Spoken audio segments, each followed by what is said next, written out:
Okay, good morning, everybody. Good morning. It is Saturday. All right, today we are in the second part of a three-part parallel. Oh, excuse me. Caiaphas questions Jesus. Mark chapter 14, starting at verse 53. They took Jesus to the high priest's home, where the leading priests, the elders, and the teachers of religious law had gathered. Meanwhile, Peter followed him at a distance and went right into the priest's courtyard. There he sat with the guards, warming himself by the fire. Inside, the leading priest and the entire high council were trying to find evidence against Jesus, so they could put him to death. But they couldn't find any. Many false witnesses spoke against him, but they contradicted each other. Finally, some men stood up and gave this false testimony. We heard him say, "I will destroy this temple made with human hands, and in 3 days I will build another, made without human hands." But even then, they didn't get their story straight. Then the high priest stood up before the others and asked, "Well, aren't you going to answer these charges? What do you have to say for yourself?" But Jesus was silent and made no reply. Then the high priest asked him, "Are you the Messiah, the Son of the Blessed One?" Jesus said, "I am, and you will see the Son of Man seated in the place of power at God's right hand and coming on the clouds of heaven." Then the high priest tore his clothes to show his horror and said, Why do we need other witnesses? You have all heard his blasphemy. What is your verdict?" "Guilty," they all cried. "He deserves to die." Then some of them began to spit at him, and they blindfolded him and beat him with their fists. "Prophesy to us," they jeered. And the guards slapped him as they took him away. Now a commentary.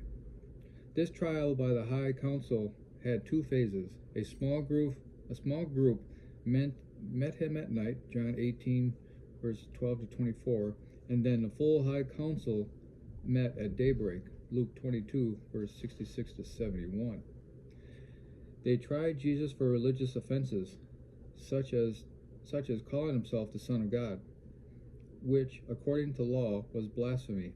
The trial was fixed. These religious leaders had already decided to kill Jesus in Luke chapter 22, verse 2. The Romans controlled Israel, but the Jews were given some authority over religious and minor civil disputes. The Jewish ruling body, the High Council, was made up of 71 of Israel's religious leaders. It was assumed that these men would be just. Instead, they showed great injustice for the trial of Jesus, even to the point of making up lies to use against him. Mark 14, verse 57. To the first question, Jesus made no reply because it was based on confusing and erroneous evidence. Not answering was wiser than trying to clarify the fabricated accusations. But if Jesus had refused to answer the second question, it could have been taken as denial of his mission. Instead, his answer predicted a powerful role reversal. Sitting at God's right hand in the place of power, he would come to judge his accusers, and they would have to answer his questions. Psalm 110, verse 1, and Revelation 20, verse 11 through 13.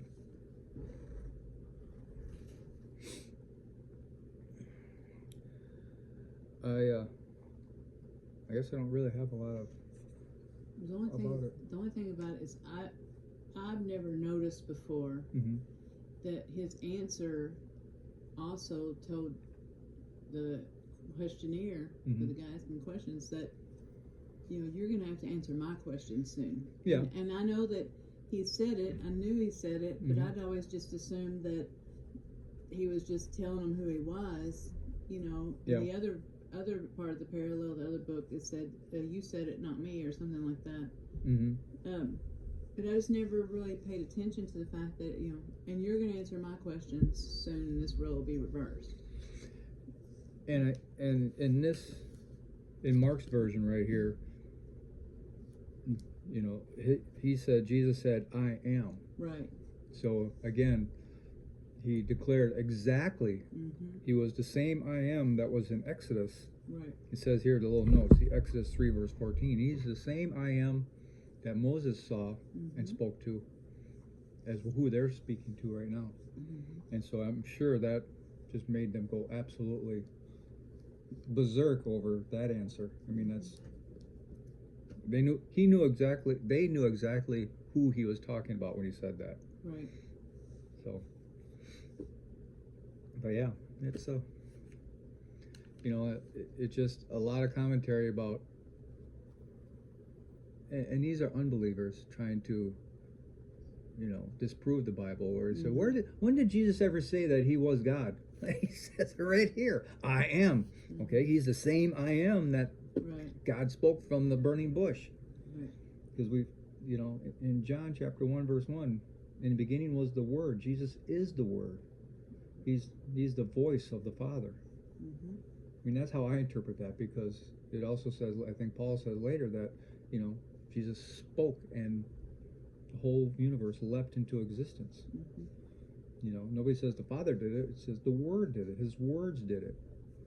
And so it's my belief. I never thought about that before, yeah. And it's my belief that the burning bush and things like that, where we hear God's voice, is Christ. Yes, he answers to the Father, but I think he is the Father's voice. Father is the Spirit, and I think Christ is the voice of God.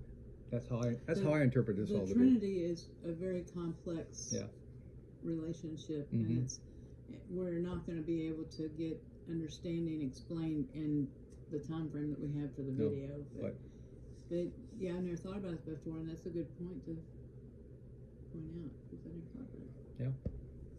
Okay. Hope everybody has a glorious Saturday, and we'll talk to you later.